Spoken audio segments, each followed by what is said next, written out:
Hi hello నమస్తే welcome to Vihari politics. South cinema ఇండస్ట్రీలో మరో దశకు ఎంటర్ అయినా కూడా స్టార్ హీరోయిన్ల స్టేటస్ ను అలానే నిలబెట్టుకున్న త్రిష ఇప్పుడు తన సోషల్ మీడియా పోస్ట్ తో మరోసారి చర్చల్లోకి వచ్చారు. ఇటీవల ఆమె తన ఇన్స్టాగ్రామ్ లో ఓ అందమైన ట్రెడిషనల్ లుక్ లో కనిపిస్తూ లవ్ ఎప్పుడు గెలుస్తుంది అనే క్యాప్షన్ తో ఓ ఫోటోను షేర్ చేశారు.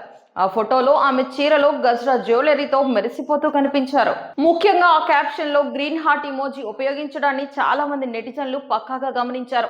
ఆ క్యాప్షన్ చూసిన తర్వాత వెంటనే సోషల్ మీడియాలో త్రిష పెళ్లిపై మళ్లీ గాసిప్స్ మొదలయ్యాయి. ఈ మాట అర్థాన్ని అందరూ తమ తరహాలో విశ్లేషించుకుంటున్నారు. ఎవరైనా స్పెషల్ పర్సన్ ని ఆమె జీవితంలోకి ఆహ్వానించారా, లేదంటే ఇది ఓ సినిమా ప్రమోషన్ లో భాగమా అని అభిమానులు తమ సందేహాలను కామెంట్స్ రూపంలో వ్యక్తం చేస్తున్నారు. గతంలో ఎన్నోసార్లు త్రిష వివాహంపై వార్తలు వచ్చాయి, కానీ అవన్నీ గాసిప్స్ గానే మిగిలిపోయాయి.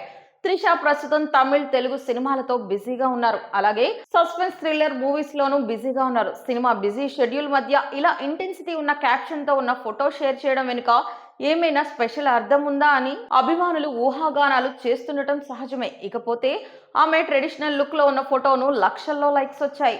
ఇప్పటికే 4 పదుల వయసులోకి ప్రవేశించిన త్రిష ఇంకా తన గ్లామర్ గ్రేస్ ను తగ్గిపోకుండా కొనసాగిస్తూ యంగ్ హీరోయిన్స్ కి పోటీగా నిలుస్తున్నారు. కెరీర్ లో మంచి హైగా ఉండే సమయంలో ఆమె పెళ్లిపై ఉండే ఇంట్రెస్ట్ సహజమే. కానీ త్రిష ఇప్పటి వరకు స్పష్టమైన క్లారిటీ అయితే ఇవ్వలేదు. ఈసారి మాత్రం లవ్ ఆల్వేస్ విన్స్ అంటూ రాసిన క్యాప్షన్ వెనుక అసలు విషయం త్వరలో బయటపడుతుందేమో చూడాలి. ఒకవేళ ఇది సినిమాకి సంబంధించిన ప్రమోషన్ అవుతుందేమో చూడాలి. ఎందుకంటే ఈ మధ్య కాలంలో చాలా మంది సెలబ్రిటీలు అలాంటి ట్విస్టులే ఇస్తున్నారు. ఇక త్రిష సినిమాల విషయానికి వస్తే, లియో సినిమాతో మళ్ళీ బౌన్స్ బ్యాక్ అయిన త్రిష వయసుకు తగ్గ రోల్స్ తో పాటు కమర్షియల్ సినిమాలు కూడా చేస్తున్నారు. మెగాస్టార్ చిరంజీవి విశ్వంబర సినిమాలో కూడా ఆమె హీరోయిన్ గా నటిస్తున్నారు.